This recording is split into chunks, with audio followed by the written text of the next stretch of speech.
செந்தில் பாலாஜி தம்பி அசோக் குமாரை இன்னி வரை கைது பண்ண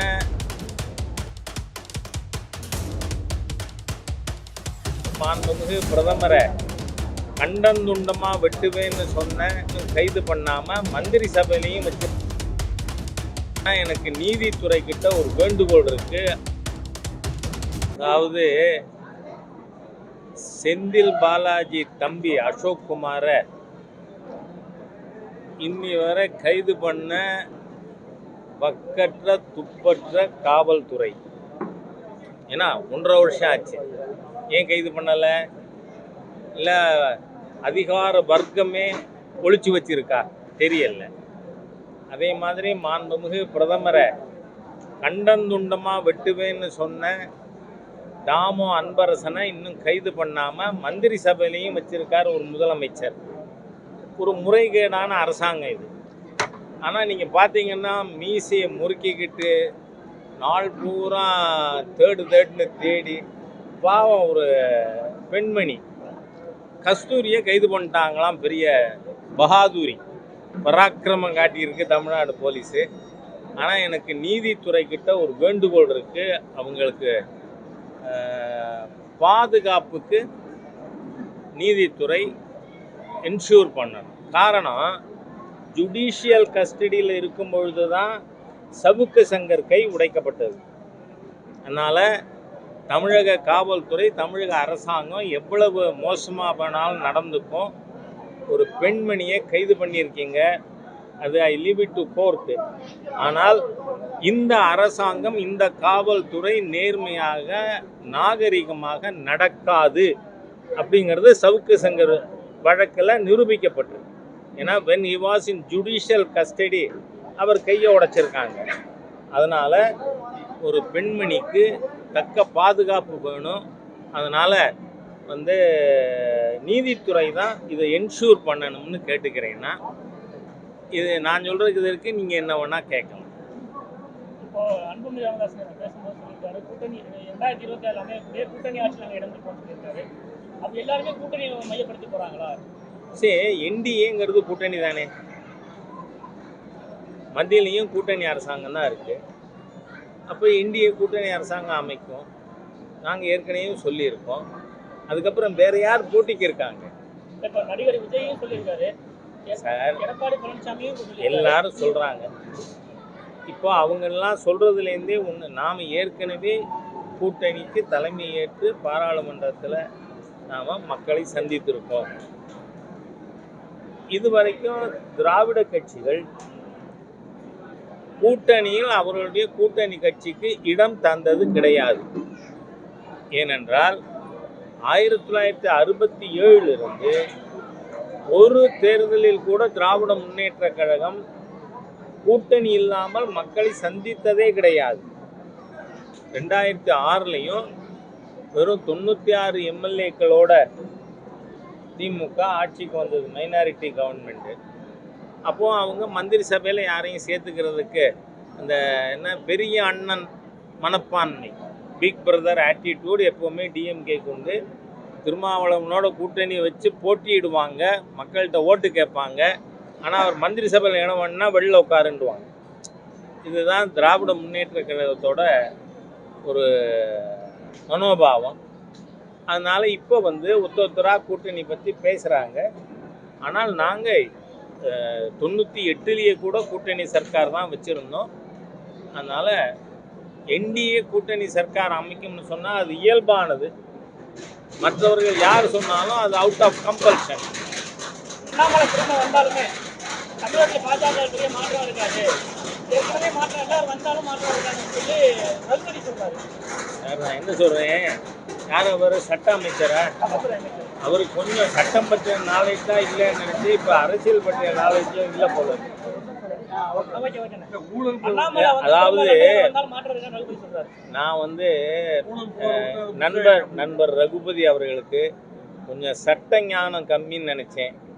இப்போ அரசியல் ஞானமும் கம்மியாக இருக்குது அப்படின்னு தெரியுது.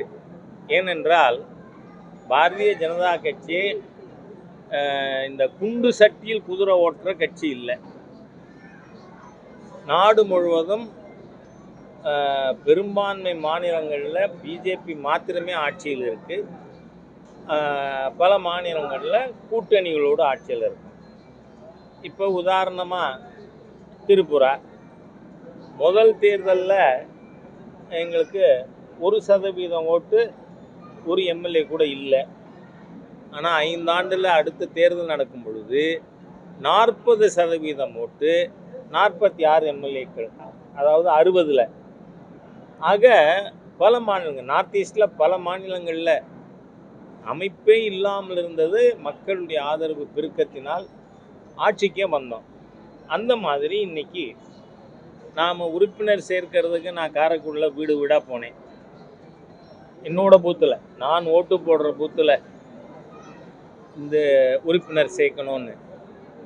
நீங்கள் பார்த்தீங்கன்னா நான் வந்து சொல்கிறது பூரா எல்லாத்துக்கும் என்கிட்ட ரெக்கார்டே வச்சுருக்கேன். அனாவசியமாக அளந்து விடுறதா, யார் நம்ம அல்லோலியா பாபு சொல்வார்ல மேயரை, அச்சு விடு அப்படின்னு, அந்த மாதிரியெல்லாம் இல்லை.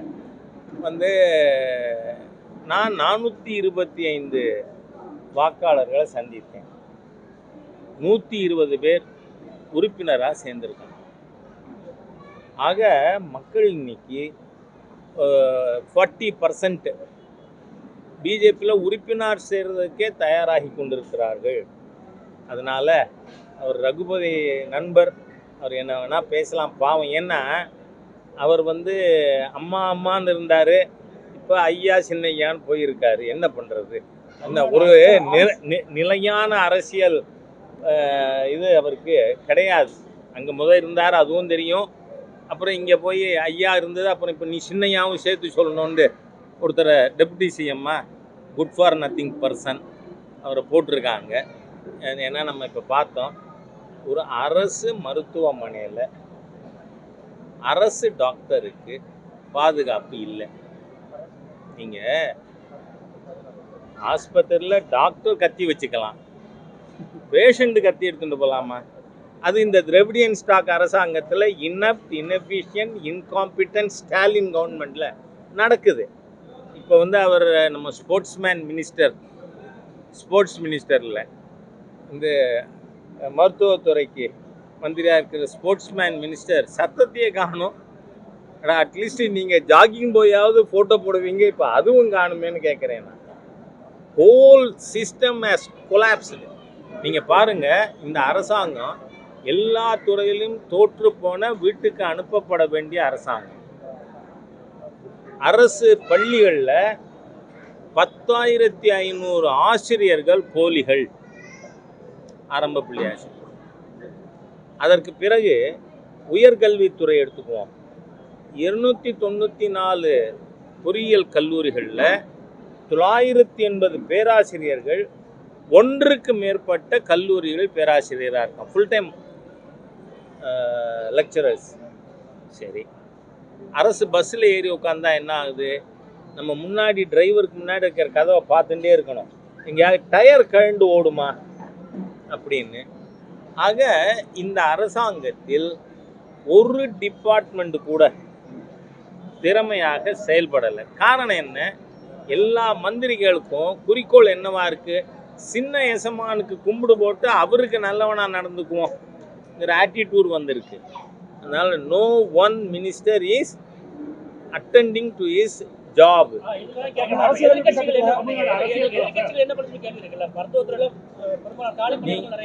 நீங்க நான் அதுக்கு வரேன், அதை செய்ய வேண்டியதை நான் செய்யணுமா, சர்க்கார் செய்யணுமா?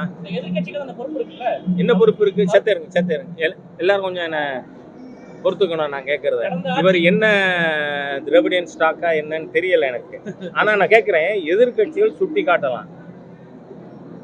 மானங்கட்ட அரசாங்கமே மானத்தோட செயல்படு கேட்கலாம். நாங்கள் வந்து திறமை இல்லாத அரசாங்கமே திறமையோடு செயல்படு கேட்கலாம்.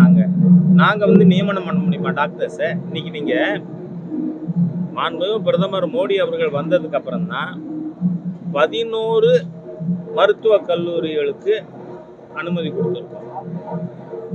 நீங்கள் 10,000 புதிய வேக்கன்சி மாணவர்களுக்கு இடம் இதெல்லாம் ஆரம்பத்திலிருந்தே கொண்டு வந்து நீங்கள் திறமையாக செயல்படுத்தியிருக்க வேண்டியது இந்த Dravidian stock inefficient incompetent Stalin கவர்மெண்டா, இல்லை நீங்கள் வேணும்னா உங்கள் எசமாங்கனால உதயநிதி ஸ்டாலின் கவர்மெண்ட்டுன்னு சேர்த்துக்குங்க, எனக்கு ஆட்சேபனை இல்லை.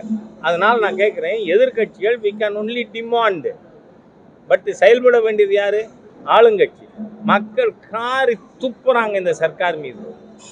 அவ்வளோ தூரம் நாஞ்சில் சம்பத் மாதிரியே நான் தொடச்சுட்டே போவேன்னு போனால் நான் என்ன பண்ணணும்?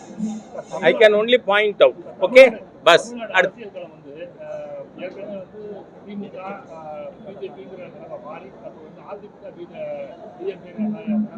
அப்படி யார் சொன்னது?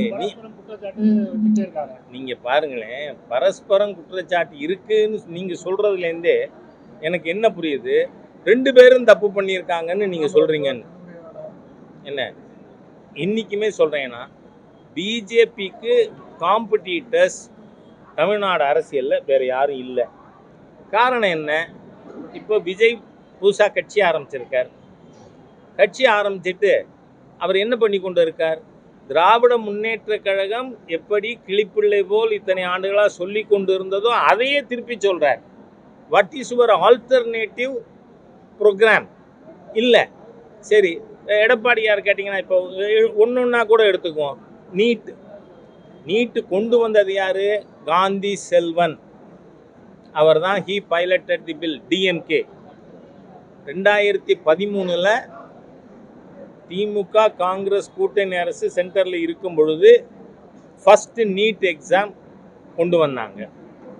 இப்போயும் நீட் அமலில் இருக்கிறது மோடிஜியாலையா, பிஜேபியாலையா? இல்லை, சுப்ரீம் கோர்ட் தீர்ப்பின் காரணமாக. அதில் நான் அதுதான் சிதம்பரத்திலே சொன்னேன், உங்களுக்கு சட்டம் தெரியலன்னா உங்களுடைய மனைவி திருமதி நளினி சிதம்பரம் அவர்கள் காலடியில் உட்காந்து கொஞ்சம் சிக்ஷை எடுத்துக்குங்க அப்படின்னு நான் சொல்லியிருந்தேன். காரணம், சுப்ரீம் கோர்ட் வெர்டிக்டின் மூலமாக ஒரு சட்டம் அமலில் இருக்குன்னா அதுக்கு என்ன கோர்ஸு? ப்ரிஃபரிங் எ ரிவ்யூ பெட்டிஷன். அந்த அடிப்படை அறிவோடு மிஸ்டர் சிதம்பரத்துக்கு இல்லையா? ஆக இது எல்லாத்துலேயுமே அன்ரீசனபிளி. நான் என்ன சொல்கிறேன், மோடிஜி சர்க்கார் கொண்டு வந்திருந்தால் ஒரு விஷயத்தை நீங்கள் பேசலாம், எல்லாரும் மத்திய அரசாங்கத்தை குறை சொல்லலாம். இல்லை, உச்ச நீதிமன்ற தீர்ப்பின் மூலமாக. சரி, உச்ச நீதிமன்ற தீர்ப்பில் ஒரு மாநிலத்துக்கு மாத்திரம் எக்ஸம்ஷன் கொடுக்க முடியுமா? கொடுக்க முடியாது. ஒன்று வச்சுக்கிட்டா அப்படியே எல்லாருக்கும் வச்சுக்கணும், இல்லை எல்லாருக்கும் ரத்து பண்ணிடணும். சரி, எல்லாருக்கும் ரத்து பண்ண முடியுமா? இப்போது எல்லா மருத்துவக் கல்லூரிகள்லேயும் 15% சீட்ஸு சென்டர்ஸ் கோட்டா. அதனால் உத்தரப்பிரதேசத்தில் 15% சீட்டுக்கு தமிழக மாணவர்கள் போட்டியிடலாம், டெல்லியில் போட்டியிடலாம், மத்திய பிரதேசில் போட்டியிடலாம். அப்போ இவர்கள் எந்த மதிப்பெண்ணின் அடிப்படையில் அங்கே சேர முடியும்? அப்போ யூ நீட் ஒன் எக்ஸாமினேஷன். அதுக்காக சரி, ஜிப்மரில் சேரணும் தமிழ்நாட்டுக்காரங்க, அப்போ அதுக்கு என்ன, தனி எக்ஸாம் எழுதணும். இப்படித்தான் இருந்தது. 2006 2007 இந்த மாதிரி ஒவ்வொன்றுக்கும் ஒரு பரீட்சை எழுத வேண்டிய நிர்பந்தம் இருந்தது. அதனால நீட்டுங்கிறதே ஏன் கொண்டு வந்தாங்க? அறிவார்ந்தவர்கள் கொண்டு வந்தது நீட்டு, அறிவற்றவர்கள் எதிர்ப்பது நீட்டை.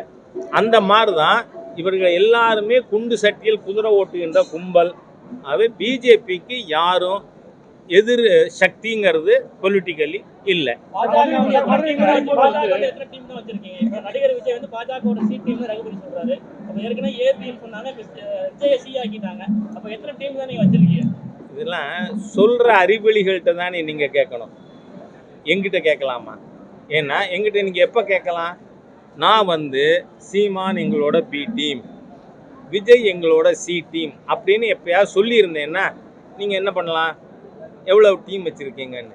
ஏங்க அவரவர் ரோடு சைடில் உளறிண்டே இருந்தாருன்னா அதுக்கு நான் பொறுப்பா? நீங்கள் எங்கிட்ட கேள்வி கேட்கலாமா? கரெக்டு, நான் இருக்குன்னு நான் சொன்னா தானே நீங்கள் கேட்க முடியும். கொஞ்சம் be little intelligent in pudding questions to me. காரணம், நான் சொல்லலையே, யாரோ ஒருத்தர் ரோட்டில் போகிறத வந்து யாரா இருக்கட்டும், சட்டத்துறை அமைச்சராக இருந்தால் அவர் அறிவாளியாக இருக்குன்னு ஏதாவது இருக்கா?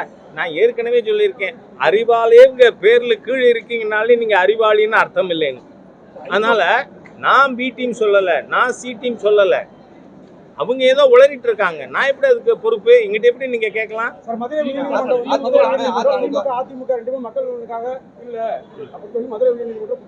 மதுரை உண்மைதானே? இவங்க 2 பேரும் நீங்க வந்து திராவிட முன்னேற்ற கழகம்னா ஒரு 10-12 குடும்பம் லூட்டு பண்ணுறதுக்காக இருக்கிறது. நீங்கள் அதே தான் நீதிமன்றம் அதிமுக அமைச்சர்களும் மேலேயும் குற்றச்சாட்டு இருக்குது அப்படிங்கிறனால சொல்லியிருக்காங்க. அவ்வளோதானே.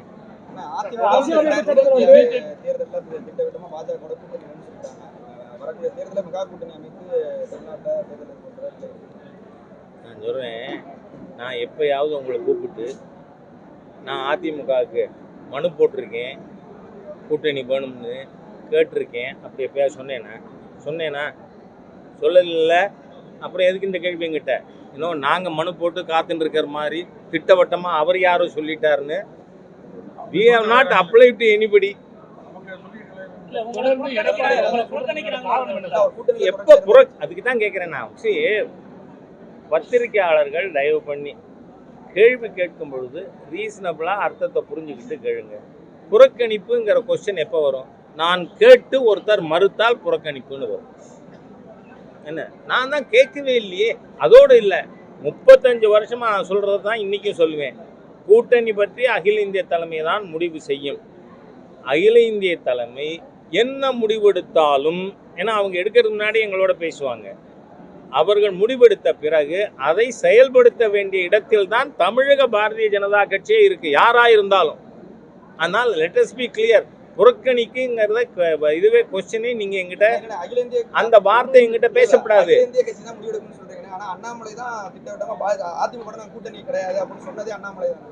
பாருங்க, யார் யாரோட கூட்டணி வச்சோம்ங்கிறது தெரியுமில்ல. கூட்டணி இல்லாம தான் நின்னமா? ஏன் நீங்களா உங்க இஷ்டத்துக்கு மானாங்கனியா கேள்வி கேட்குறீங்க? அதை ராஜாட்ட பண்ணாதீங்க. ஏன்னா உங்களை வந்து நான் 1995 பார்த்துட்டு இருக்கேன். அன்னைக்கு நீங்க வந்து எத்தனை வயசுன்னு எனக்கு தெரியாது. நான் பத்திரிகை நண்பர்களை பார்க்கறது, ப்ரெஸ் மீட் பண்ணுறது எத்தனை வருஷமா? 28 வருஷமா, 1995லேருந்து. நீங்கள் திடீர்னு வந்து யாரோ பேசுகிறாருங்கிறதுக்கு எங்கிட்டலாம் கேட்கக்கூடாது. இந்த தரமும் கூட பிஜேபி கூட்டணி வச்சு தான் நின்னோம். அந்த கூட்டணிக்குள் யார் சேர்க்கணுமா இல்லை சேர்க்க வேண்டாமா அந்த முடிவு பண்ணுறதும் என்ன அதிகாரம் இல்லை. ஆல் இண்டியா எதிர்கட்சி தலைவர், நீங்க தமிழக கட்சியோட பொறுப்பாளர், அப்போ உங்களோட தான் கேள்வி முன் வைக்க முடியும். நான் தான் சொல்லிட்டேனே, நான் பதிலே பேச மாட்டேன் இதுல. ஏன்னா அது என்ன அதிகாரம் இல்லை. என்ன அதிகாரம் என்ன? ஆல் இண்டியா பண்ண முடிவை செயல்படுத்துறது என்ன அதிகாரம். அதனால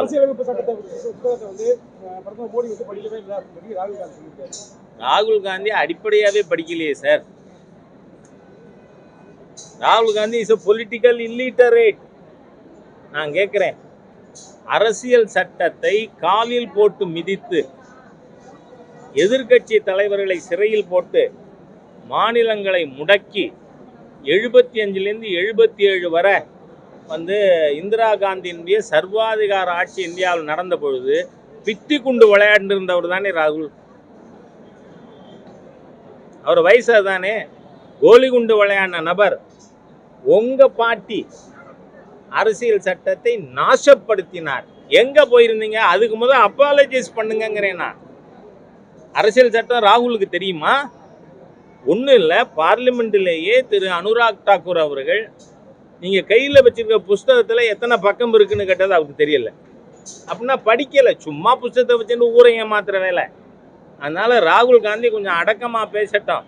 23ஆம் தேதி யூ ஆர் நோவேருங்கிறது மக்கள் தீர்ப்பு மூலமாக சொல்லுவாங்க. தமிழகத்தில் வந்து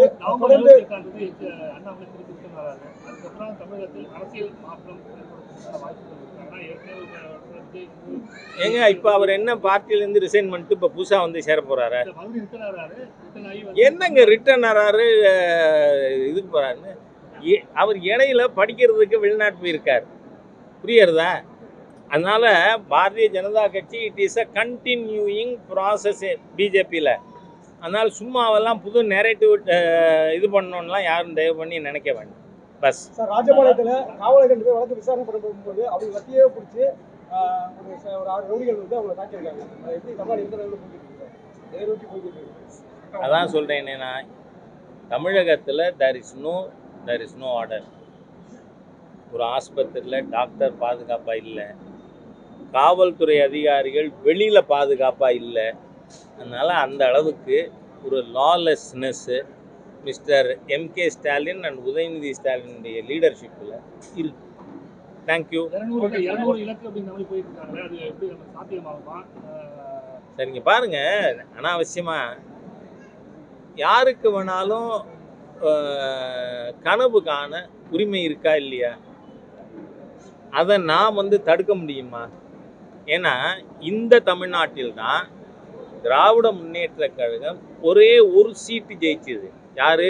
கருணாநிதி அவர்கள் மட்டும். உள்ள போக பயந்து கருணாநிதி அந்த ஒரு சீட்டையும் ராஜினாமா பண்ணது தமிழ்நாட்டில் தான் நடந்தது. அதுக்கு முதல் தேர்தலில் திமுக ஆட்சியில் இருந்தது. புரியுறதா? அதனால அவர்கள் கனவு காணட்டும். டிஎம்கே மே டிராப் பிளாங்க் நெக்ஸ்ட் எலெக்ஷன்ல. அன்னைக்கு நடந்தது இல்லை, நடக்கான்னு சொல்ல முடியாது. கருணாநிதி ஒருத்தர் ஜெயிச்சார். ஒருவராக சட்டமன்றத்திற்கு போக தைரியம் இல்லாமல் அந்த ஒரு சீட்டையும் ராஜினாமா பண்ணிட்டு வீட்டுக்கு போயிட்டார். அதனால இதுவும் தமிழ்நாட்டில் நடந்திருக்கு. அதனால திமுகன்னா பெரிய இதுன்னு நினைக்காதீங்க. they may drop blank in the next elections 26ல. thank you. திராவிடம் மட்டும் திராவிடத்துக்கு எதிரான குரல் வலுவா எழுந்திருக்கு. ஒரு காலத்துல ஆரியத்துக்கு மாற்று திராவிடம்னாங்க, இன்னைக்கு திராவிடத்துக்கு மாற்று தமிழ் தேசியங்கிறாங்க. திராவிடம்னா உண்மையில என்னதான்? திராவிடம் என்பது இடத்தை குறிக்கும். இனத்தை இல்லை. இவன்லாம் முட்டா கூட்டம் சார், முட்டா கூட்டம். திராவிடம்ங்கிறது என்ன, நான் பல தடவை சொல்லிட்டேன். குஜராத் கூட பஞ்ச திராவிடத்தின் ஒரு பகுதி. அதுக்கு கவுண்டர் எது? பஞ்சகவுடம். தயவு செஞ்சு நான் என்ன சொல்றேன், இந்த கால்டுவெல் புத்தர்கள் சொன்னதை மாத்திரம் கேட்டுட்டு நீங்க எங்கிட்ட கேள்வி கேட்காதீங்க. யூ ரீட் மோர். ஏன்னா ஒரு ஜேர்னலிஸ்டுக்கு சொல்லட்டும்.